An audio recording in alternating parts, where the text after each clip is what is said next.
بسم الله الرحمن الرحيم. الحمد لله نحمده ونستعينه ونستغفره ونؤمن به ونتوكل عليه ونعوذ بالله من شرور أنفسنا ومن سيئات أعمالنا من يهده الله فلا مضل له ومن يضلله فلا هادي له ونشهد أن لا إله إلا الله وحده لا شريك له ونشهد أن سيدنا ومولانا محمدا عبده ورسوله. أما بعد فقد قال الله تعالى في كلامه المجيد: أعوذ بالله من الشيطان الرجيم، بسم الله الرحمن الرحيم. يا أيها الرسل كلوا من الطيبات واعملوا صالحا. وقال تعالى: يا أيها الذين آمنوا كلوا من طيبات ما رزقناكم. صدق الله العظيم. وقال نبينا محمد صلى الله عليه وسلم: من أكل طيبا وعمل في سنة وأمن الناس بوائقه دخل الجنة، أو كما قال عليه الصلاة والسلام. محترم حضرات، پچھلے ہفتے آپ کے سامنے یہ بات پیش کی گئی تھی کہ اللہ تبارک و تعالیٰ نے جو انسان کی ضروریات رکھی ہیں اس میں سے ایک اہم ضرورت حلال کمائی ہے. حلال کمائی جو ہے ایک ایسا عمل ہے جو انتہائی ضروری عمل ہے، اور بہت سے موقعوں پر حلال کمانا بندے پر فرض ہو جاتا ہے. اگر وہ نہیں کمائے گا تو گناہگار ہوگا، اس لیے کہ شریعت نے اس پر بیوی بچوں کی ذمہ داری رکھی ہے، اور ان کو پورا کرنا، ان کا ادا کرنا اس پر ایسے ہی ضروری ہے جیسے کہ اللہ کے بہت سے حقوق ہیں، نماز ہے، روزہ ہے، اس طرح کے جو حقوق ہیں جیسے ان کا پورا کرنا ضروری ہے، اسی طرح سے بندے کے لیے یہ بھی ضروری ہے کہ حلال کمائی سے اپنے گھر والوں کی پرورش کرے، ان کی ضروریات کو پورا کرے. یہاں تک اللہ کے نبی صلی اللہ علیہ وسلم نے فرمایا کہ جو شخص حلال کمائے اور اس کی وجہ سے اس کے بچے اور اس کے گھر والے بچے رہیں اس بات سے کہ وہ اس کے بیوی بچے جو ہے دوسروں کے سامنے مانگنے سے بچے رہیں، ہاتھ پھیلانے سے بچے رہیں، تو اس کی وجہ سے گویا کہ وہ ایسا بندہ اللہ کے راستے میں ہے.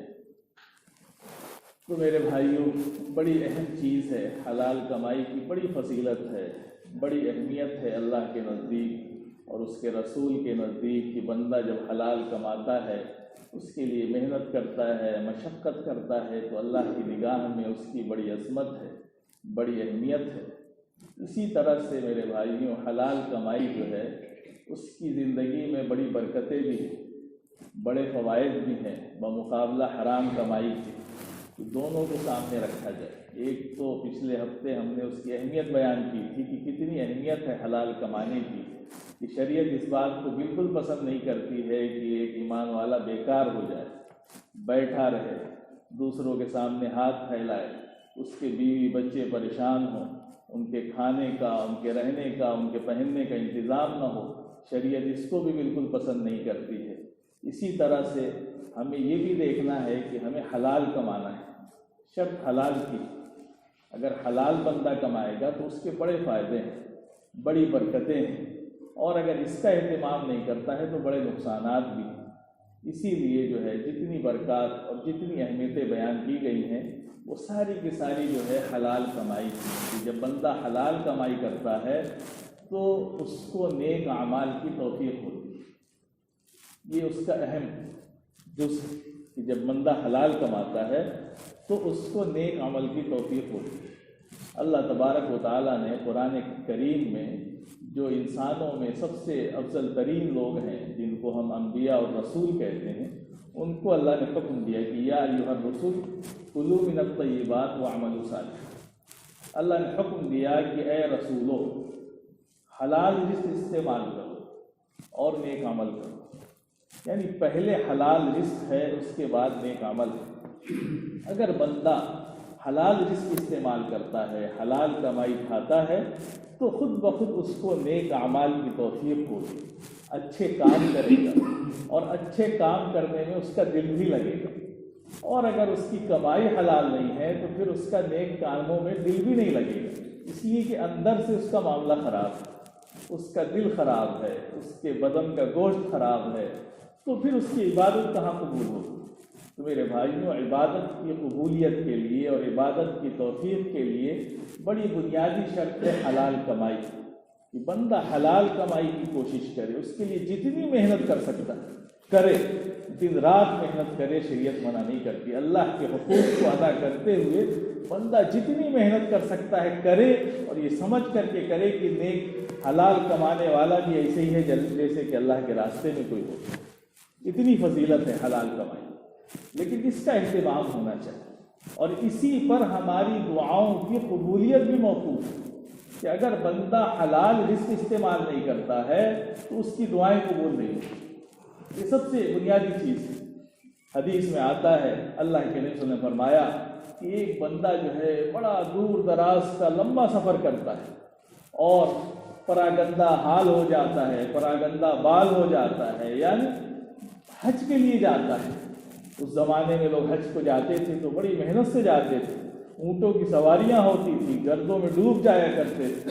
تو فرمایا کہ ایک بندہ جاتا ہے اور گرد آلود بھی ہے اور پوری طرح سے پراگندہ حال بھی ہے، اور جاتا ہے اور جا کر کے وہ بیت اللہ کا پردہ پکڑ کر کے بھی روتا ہے اور کہتا ہے کہ یا ربی یا ربی یا ربی، یعنی بڑی عاجزی کے ساتھ بڑا گڑ گڑا کر کے دعائیں کرتا ہے۔ لیکن فرمایا کہ وَمَطْعَمُهُ حرام وَمَلْبَسُهُ حرام وَغُذِيَ بِالْحرام، فرمایا لیکن اس کا کھانا حرام ہے، اس کا لباس حرام ہے، اس کا پینا حرام، اور اس کی پرورش حرام سے ہوئی، فَأَنَّىٰ يُسْتَجَابُ لَهُ، تو کہاں ایسے بندے کی دعا قبول ہو سکتی ہے؟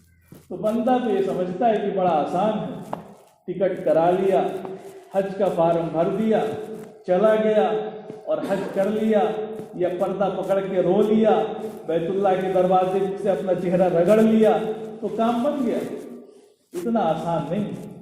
فرمایا کہ اس کی دعا کہاں قبول ہوگی؟ جس کا کھانا بھی حرام، جس کا پہننا بھی حرام، جس کا پینا بھی حرام، اور اس کی پرورش ہی حرام سے ہوئی ہے، پھر وہ اللہ کے سامنے ہاتھ اٹھا رہا ہے؟ نہیں، پہلے اس کو اپنے آپ کو بدلنا پڑے گا، اپنی حلال کمائی کا اہتمام کرنا پڑے گا، حرام سے توبہ کرنی پڑے گی، تب اللہ کے سامنے ہاتھ اٹھائے گا تو اللہ اس کی سنے گا۔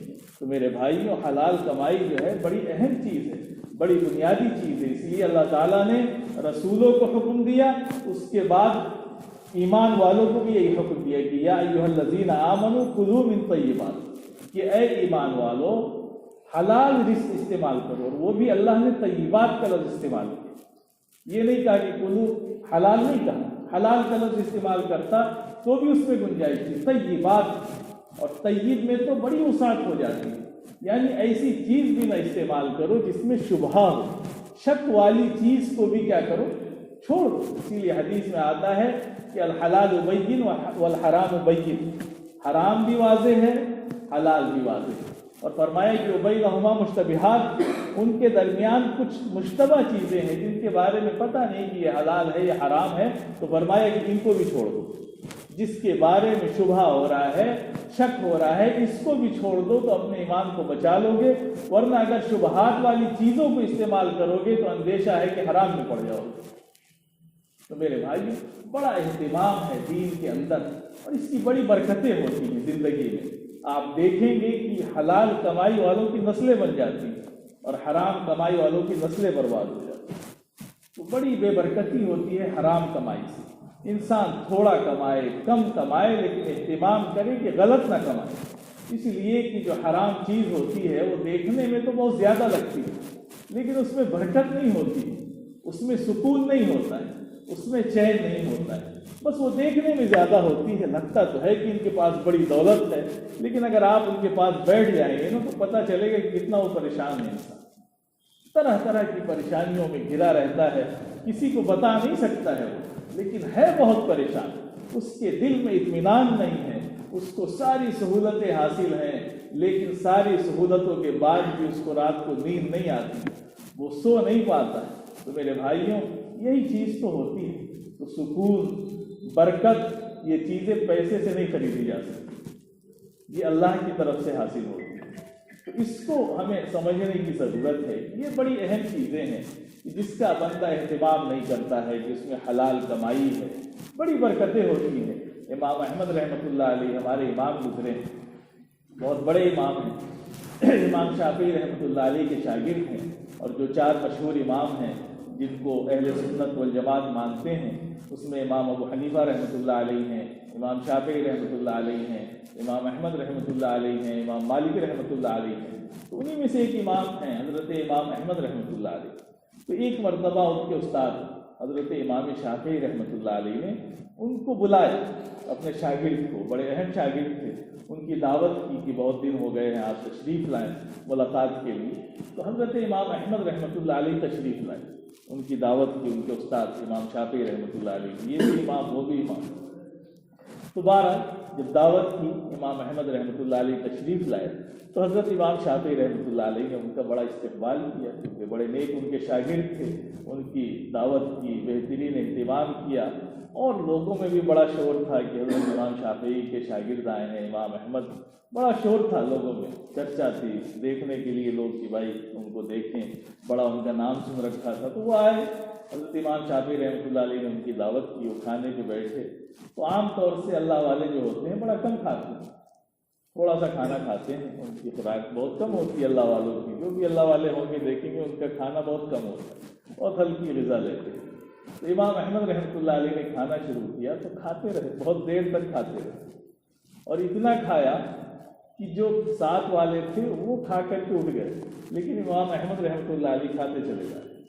اب جو لوگ ساتھ میں تھے وہ بڑے پریشان ہوئے، کہا کہ بھائی اتنا ان کا نام سنا تھا، اتنی تعریف سنی تھی کہ یہ امام ہے اور یہ تو اتنا کھانا کھا رہے ہیں. تو اب ان کے دلوں میں جو ہے طرح طرح کے خیالات پیدا ہونے شروع ہو گئے. بہرحال وہ جو اللہ والے ہوتے ہیں ان کو دنیا سے کیا مطلب ہے، کون کیا کہتا ہے، کیا سوچتا ہے، کیا کرتا ہے، سوچتے رہو. بہرحال انہوں نے کھانا کھایا. اس کے بعد رات کو ان کے آرام کے لیے الگ انتظام تھا. پھر اس کے بعد ان کے لیے پانی وغیرہ رکھا گیا کہ صبح کو اٹھیں گے تہجد کے لیے تو پانی استعمال کرنا ہوگا، استنجے کے لیے پانی رکھا گیا، سارا انتظام تھا. اس کے بعد جب صبح کو ان کے گھر کی لڑکیاں گئیں اور جا کر کے دیکھا اس کمرے میں، تو دیکھا کہ پانی جیسے رکھا تھا ویسے ہی.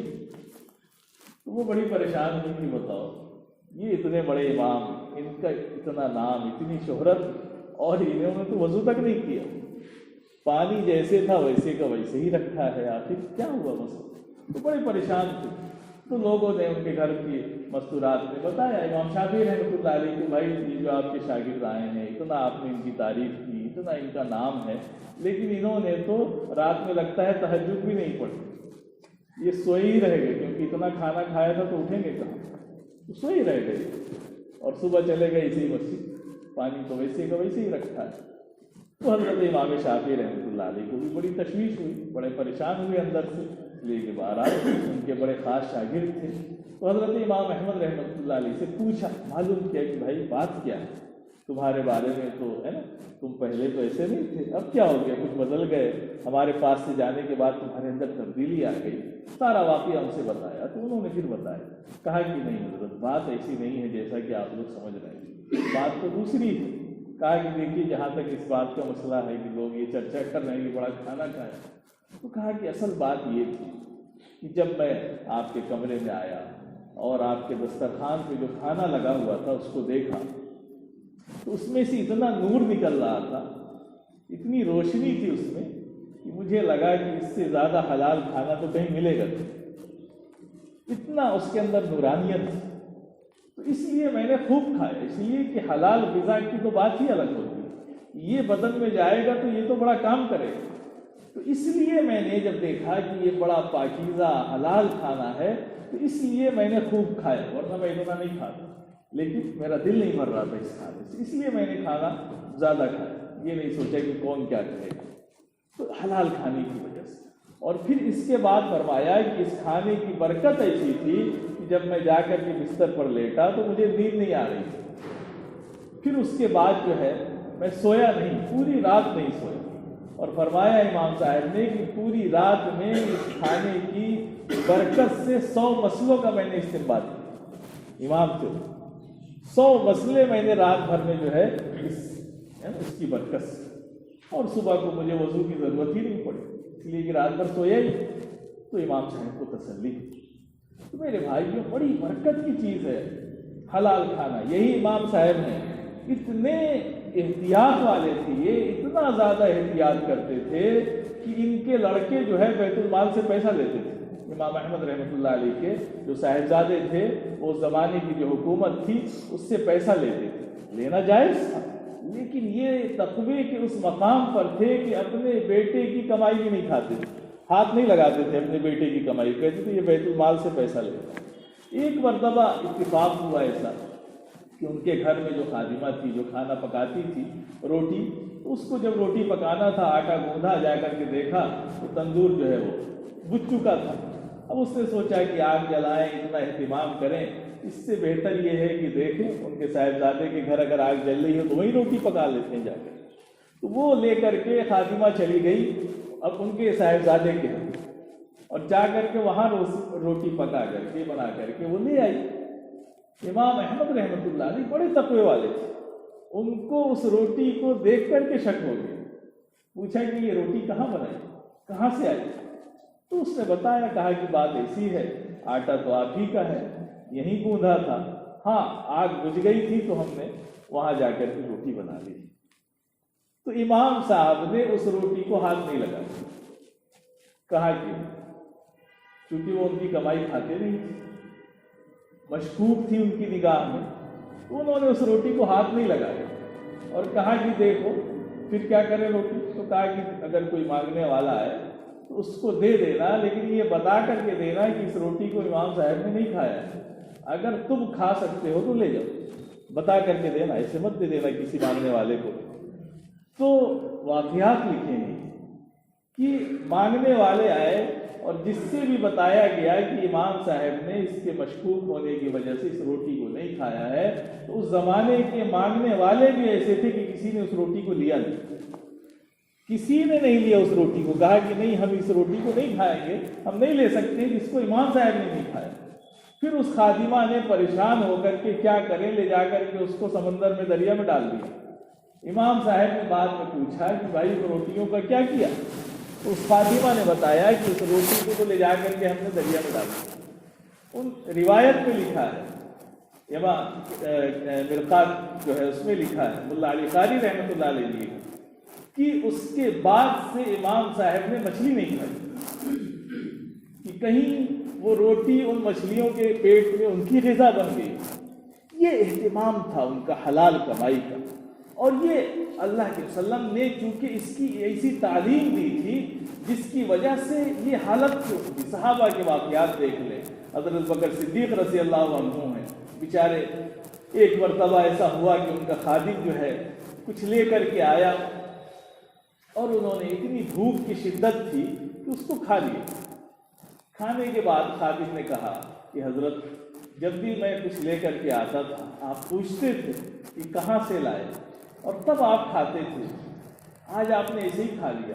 کہا کہ ہاں بھوک کی بڑی شدت تھی، میں بڑا پریشان تھا بھوک سے، اس لیے میں پوچھ نہیں سکا، اب بتا دو کہاں سے لائے۔